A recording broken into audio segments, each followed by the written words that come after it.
Hello and welcome. Thank you very much for joining me for this rather short, I think, episode on being your own guru.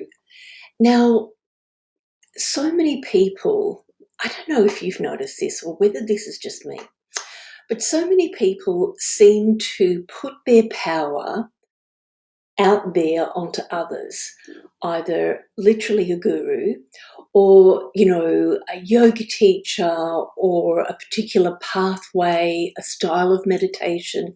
And that becomes the be all and the end all of everything. And it's got to be this way or it's no way. Now, one of the things that I've learned over time, and I have probably pretty much done that at different points along the way. And maybe you've made that little journey or side street wander yourself, where you think that if I do this, I'm going to find I'll become more spiritual or they know more than I do. But truth be told, we ourselves really are the higher knowledge. It's just about getting quiet, making time, and really going deep. And I don't know about you, but I actually find it quite difficult to set up a structure for myself where I really do that. And I think that's the biggest challenge of all, is to have kind of a scaffold within which to work. And that's the beauty of working within an existing system. So one of the things I'd like to put to you is that rather than putting your power out there to someone else who knows more than you, I would suggest that you actually start to investigate what it is you know and begin to follow your own higher knowledge. Now, how do you tap into that? That's the thing, isn't it? How do you tap into your higher self, to the part of you that has the answers? Obviously, like I said before, it's about getting quiet, about becoming still and making the time, like really seriously scheduling the time to do that. Now, at various times I have been strict with myself and done that. And when I do, oh wow, so much benefit, I used to actually meditate for 20 minutes. I made it very achievable. I started off with 10 minutes, and that wasn't long enough. I did 15. I could do a bit more. And then I started to do 20 minutes, and I did it Monday to Friday. I was a slacker on the weekend, and I enjoyed that, stayed in bed, didn't get up. And I found that once I got to that 15, 20 minutes, I could have gone longer. There's sort of a dropping in. And at first, it's really hard to do that. I'm talking meditation, obviously. And, there's so many darn different kinds of meditation too, isn't there? But the simplest is literally just to sit and breathe and to bring your awareness to the breath and to actually just travel with the breath. Now, it's in the practice of doing that regularly that the mind gets very busy, things come through. What am I cooking for dinner? I really haven't got time to do this today, all the things. But to allow those thoughts, like to acknowledge that they're there, notice, and allow them to pass through. It's a bit like, visitors, those people that you don't really like, you don't really want them to stay. They can visit and they can move through and off they go. And those thoughts that come in when you are in your state of stillness, we'll call it meditation for the purpose of our conversation,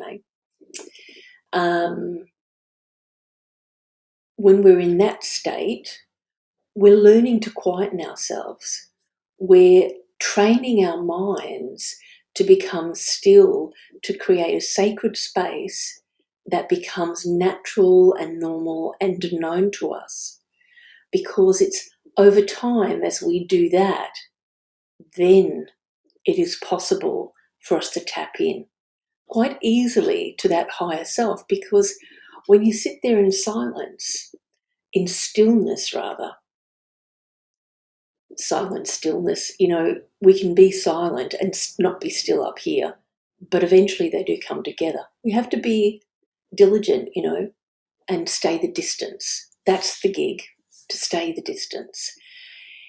In the doing of that, we create a place where the busyness of the mind begins to wane. When we don't give it a lot of attention, when we don't go dancing with it, it will move through like those, visitors you don't want to stay. And it's when you get to that place that you start to be able to drop a little bit deeper. And it's then that information from, whether it's your higher self or directly from spirit or your spirit guides, whatever your framework is, and it doesn't really matter what your framework is, that's when there's a place for that information to drop into. And that's the way that you become your own source of higher knowledge. Now, I'm not suggesting for one moment that we don't need to go and learn tools and skills and to gather experience. Obviously, we need to do that, because just sitting around and reading the holy book, you just become an intellectual, don't you? So it's a combination of things. But we are all living a normal life, aren't we? And in the course of that, we are gathering experience, interacting with other people, being triggered, processing those things. But we've got to create that still, quiet place on a regular basis. So that is the process, really, to becoming your own guru. When you have that foundation and you are sitting in that stillness on a regular basis, you're training your mind, you're training your body. And if you're somebody who needs to move their body to get rid of all the the zzz energy so that you can drop into stillness, do some yoga first, or go for a walk early in the morning, or go for a run if you're a runner, and then come back and sit in that space of stillness so that all that physical stuff is zapped out of you, and then you're just in that energetic space. I trust that I'm making sense here. I'm just talking completely off the cuff. I don't have notes here. It's just like, I just got that thing, right, talk about this now. So this is the practice. You can spend a great deal of money paying other people to teach you the way because they know, they've got all the experience. But the truth is, you have to. There's one source, isn't there? And we all can tap into that source when we drop into that state of stillness. And that's what it's all about. Excuse me, I'm just going to cough. Excuse me. So please don't send your energy, don't give your power out to anybody else. Retain your power. You are the knower of your own life, and you can access a lot of information and use that information and allow it to become clear. Yeah. So that's kind of the process for doing it. Now, I'd like to share with you something that I've used, and I did go off and visit the guru to get this one. Years ago now, I went to India and spent some time in an ashram, and this is one of the most valuable tools that I gained from it. And I call it golden bodies, but they call it something different. And what it is, it's a very simple practice, and that's the trick, you see. Because it's not complicated, we don't have to turn into a pretzel and hang upside down for 3 weeks eating, doing OMS and eating Vegemite sandwiches or anything. We don't give these incredible tools the kudos that they deserve, but don't underestimate this. Please try it. It is absolutely amazing. What happens is I started doing this every day after work, and it is ideal to do this at the end of the day. So what you do, and you can start short, you can start 5 minutes, work up to 10, and go to up to 30 minutes. I think that's kind of the sweet spot, somewhere in there, 25, 30 minutes. But you follow what's right for you, obviously, but do start slowly. So you sit usually in a cross-legged position, but if that's not okay for your body, then sit on a chair. That's fine too. What's important is that the spine is straight. So from the pelvis upwards, the spine is straight, because you're working with those chakras in the spine, basically. Now, this is an act of will. So you are using your will to make this happen. And I use my imagination as well. So what I do is I use my breath to help me stay focused. And I use my imagination. I imagine, you can see behind me these sheer curtains in front of the window, blind there. And you probably will remember, if you're old enough, somebody having net curtains at their window. And I always think that those net curtains, in the wintertime, they collect the dust. And in the spring, when the fresh breeze comes through, those particles of dust get blown out. And that's basically what we do using this process. Because as we go about our days, our lives, we are impacted by all of the negative thought forms, the advertising, the silly words, the radical comments made on the news, somebody's off-coloured joke, all sorts of things, even our own negative thoughts.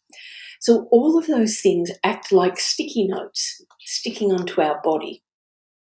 And on an energetic level, that's what's happening. We're collecting all this muck, and it becomes eventually like an armour around us, around our core. And we want to actually get rid of, I'll just stay with that analogy of the dusty curtains, if that's okay with you, because I have had some dusty curtains in my life. Maybe you have too. What we want to do is we want to clear out of our energy bodies, out of our subtle energy, that sticky dust that we've collected. And so using the will, using the imagination and the breath, I imagine bringing, as I breathe in, a golden light in the front of my body, into the physical body, and then on the exhalation, I imagine I'm breathing out through my back. So I'm breathing in that beautiful, clear, golden light. It collects all the dust in the curtain. And on the exhalation, it takes that dust out the back.